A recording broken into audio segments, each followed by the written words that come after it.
नमस्कार आप सभी का। आज फिर मैं हाजिर हूँ। हस्तरेखा और हाथ के बारे में चर्चा करेंगे। आज का जो विषय है इसके अंदर हमने लिए हैं आपके कुछ मन में जो शंकाएं उत्पन्न होती है और कुछ जो विचार, कुछ सवाल जो आपके मन में आते हैं कि कई लोग कमेंट में पूछते हैं कि सर आपने वीडियो के अंदर बताया कि ये भाग्य रेखा है, हमारे हाथ में ऐसी रेखा है, लेकिन हमारे साथ ऐसा कुछ नहीं हो रहा, तो क्या कारण है। तो आज इन्हीं सवालों और शंकाओं के मध्य रखकर हम चर्चा करेंगे। तो कोई भी आप चाहे खुद का हाथ देखें या किसी जान पहचान वालों का हाथ देखें, तो सबसे पहले रेखाएं देखने के बजाय आप देखें कि उस व्यक्ति की हाथ की बनावट कैसी है। जैसे आप देख रहे हैं मेरा ये हाथ है, इसकी बनावट साफ नजर आ रही है कि ये हथेली का हिस्सा कुछ बड़ा है और अंगुलियों का हिस्सा हथेली के मुकाबले अंगुलियों के साथ थोड़ा छोटा नजर आ रहा है। और कई हाथों में हम देखते हैं कि हथेली और उंगलियां बराबर से नजर आती है। एक नज़र में देखते ऐसा लगता है कि हथेली और उंगलियां बराबर है। और कई हाथों में हम देखते हैं कि हथेली छोटी प्रतीक होती है और उंगलियां लंबी प्रतीक होती है। तो सबसे पहले हस्तरेखा पर विचार करने से पहले हमें हाथ देख लेना चाहिए कि हाथ की बनावट कैसी है। अब हम चर्चा करते हैं। नंबर 1, अगर हथेली का साइज आपको लग रहा है बड़ा है और इसके अनुपात में अंगुलियों की लंबाई कुछ छोटी है, तो आप ये मानकर चले कि ऐसे व्यक्ति को कड़ी मेहनत के बाद सफलता मिलती है। अब वीडियो और पुस्तकें देखकर कई व्यक्ति जिनकी अंगुलियां छोटी होती है, हथेली बड़ी होती है और हाथ के अंदर एकदम साफ भाग्य रेखा नजर आ रही है, एकदम स्पष्ट। अब वो व्यक्ति कहता है कि स्पष्ट भाग्य रेखा नजर आने के बाद भी हमारा भाग्योदय इतना क्यों नहीं हुआ जितना आप बताते हो। तो दोस्तों सीधी बात है, सबसे पहले हाथ की बनावट देखेंगे।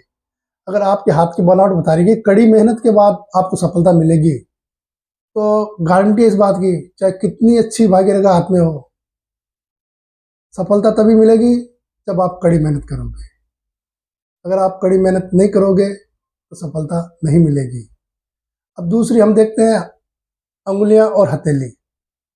एक नज़र में देखने से ऐसा मालूम चलता है कि अंगुलियां और हथेली लगभग बराबर है। तो ऐसे व्यक्तियों का भाग्य और मेहनत दोनों पैरेलल साथ साथ चलते हैं। ऐसे व्यक्ति जितनी मेहनत करते हैं उतना ही उनका भाग्योदय होता है। उनको कड़ी मेहनत करने की आवश्यकता नहीं है, क्योंकि उनकी मेहनत के साथ साथ किस्मत भी चलती है और ऐसा व्यक्ति बहुत अधिक तरक्की करता है। और कई बार देखते हैं कि ऐसे लोगों के हाथ में भाग्य रेखा या धन की रेखा कुछ कमजोर सी दिखती है, उसके बाद भी आप देखेंगे कि वो अपने जीवन के अंदर बहुत आगे बढ़ गए, बहुत अच्छी उनकी किस्मत चल रही है, बहुत धन कमा रहे हैं, मान और सम्मान कमा रहे हैं। अब जो तीसरा हाथ है जो मैं बताता हूँ कि उंगलियां थोड़ी लंबी लगेगी। एक नज़र देखते ही लगेगा हथेली थोड़ी सी छोटी है और उंगलियां थोड़ी सी लंबी प्रतीत होती है। तो ऐसा आदमी अधिक भाग्यशाली होता है, उनकी किस्मत ज़्यादा काम करती है। जितनी वो मेहनत करेगा किस्मत उससे आगे चलेगी। आप ये मान के चले तो 30% मेहनत करेगा तो 70% भाग्य उसका साथ देगा। एक इंटरव्यू में अक्षय कुमार और एक हीरो और है मिथुन चक्रवर्ती, उन्होंने बताया था कि हमें यकीन नहीं होता कि हमने इतनी मेहनत नहीं करी है जितनी करनी चाहिए, और लोग करते हैं, फिर भी हमारी किस्मत ने हमारा साथ दिया और हम बहुत ऊंचाई में पहुंचे। तो हथेली के मुकाबले थोड़ी सी ऐसा लगे कि अंगुलियां लंबी है, तो ऐसा व्यक्ति काफ़ी भाग्यशाली होता है। और एक बात और, कहीं हाथ में ऐसा लगता है कि अंगुलियां बहुत लंबी है, हाथ देखते ऐसा प्रतीक होता है कि ये तो बहुत छोटी है हथेली, और अंगुलियां बहुत लंबी है। तो बहुत अधिक जो लंबी होती है उनको भी अधिक शुभ नहीं माना गया है, वो भी एक दरिद्रता का निशानी है। तो ज़्यादा लंबी भी ठीक नहीं है। हाँ, छोटी उंगलियां जब होती है तो हम मान सकते हैं कि व्यक्ति को कड़ी मेहनत करनी पड़ेगी, सफलता उसको 100% मिलेगी।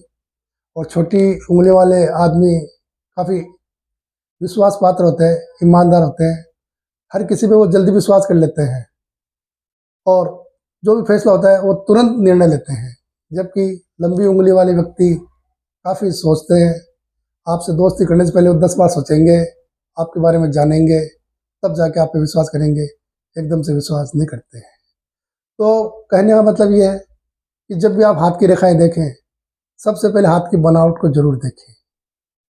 हाथ की बनावट के हिसाब से ही हमारी हथेली की रेखाएं काम करती है।